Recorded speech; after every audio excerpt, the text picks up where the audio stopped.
પુરુષોત્તમ ભગવાનની જય।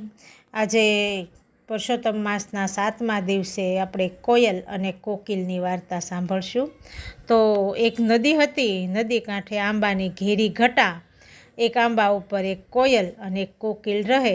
કોયલ ઘણી સંતોષી, પણ કોકિલ સાવ રખડેલ, આખો દિવસ આંબાવાડિયામાં રખડે, કેરી ખાય। એમ કરતાં પાવન પુરુષોત્તમ માસ આવ્યો। ગામના નરનારી નદીમાં સ્નાન કરે, કથા વાર્તા કરે। આ જોઈ અને કોયલને થયું કે લાવને હુંય વ્રત કરું।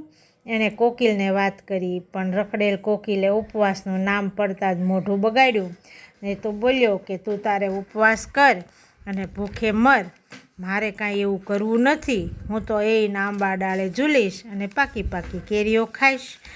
કોયલે તો વ્રત આદર્યા, સૂરજ ઉગે પહેલાં સ્નાન કરી લે, નીચલી ડાળે બેસી અને કથા સાંભળે, આખો દિવસ ઉપવાસ કરે, પ્રભુનું નામ લે। ત્યારે કોકિલ દાંત કાઢતો જાય અને કેરી ખાતો જાય। અધિક માસ પૂર્ણ થતાં જ યમના તેડા આવ્યા। કોયલ અને કોકિલ બંને મૃત્યુ પામ્યા।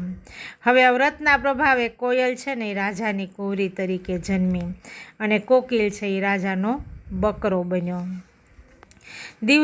દિવસો ને રાત વીતતા જાય, કુંવરી અને બકરો મોટા થતા જાય।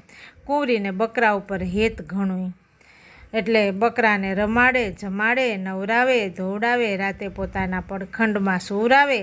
બકરો ઘડીક અળગો થાય ને તો બાવરી બની જાય।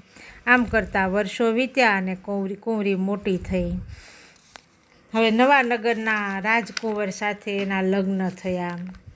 રાજાએ 7 ગાડા ભરીને દાયજો દીધો, હીરા, માણેક, રત્ન, નીલમ દીધા, સોના ચાંદી આપ્યા, હાથી ઘોડા આપ્યા, હીરના ચીર દીધા, ચાકડા ચંદરવા દીધા। પણ કુંવરી ઉદાસ રહી। ત્યારે રાજા બોલ્યો કે દીકરી, જોઈએ તે માગી લે, તું લેવા જોગ છો અને હું આપવા જોગ છું। કુંવરી બોલી કે દેવો હોય તો બકરો આપો। રાજાએ બકરો દીધો। કુંવરી તો બકરાને વેલમાં બેસાડીને સાસરે આવી। બકરાને રમાડે, જમાડે, હેત કરે, વાલ કરે। કુંવર વિચાર કરે પણ ભેદ ન કળાય। સુખમાં દિવસ ઉગે અને સુખમાં સાંજ ઢળે। પિતાના મૃત્યુ પછી કુંવર ગાદીએ બેઠો અને કુંવરી રાજરાણી બની।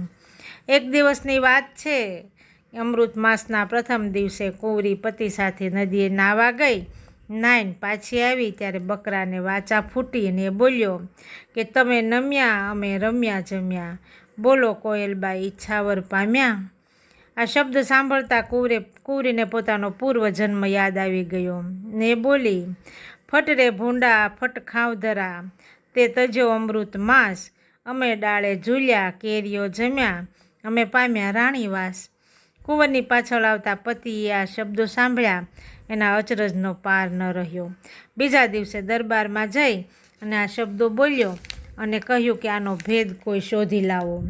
દરબારમાં એક જ્ઞાની બ્રાહ્મણ હતો। એણે રાજાને કુંવરીના પૂર્વજન્મની વાત જણાવી અને પછી કહ્યું કે જો તમે અને રાણી 5 ઉપવાસનું ફળ આ બકરાને આપો ને તો બકરાનો મોક્ષ થાય।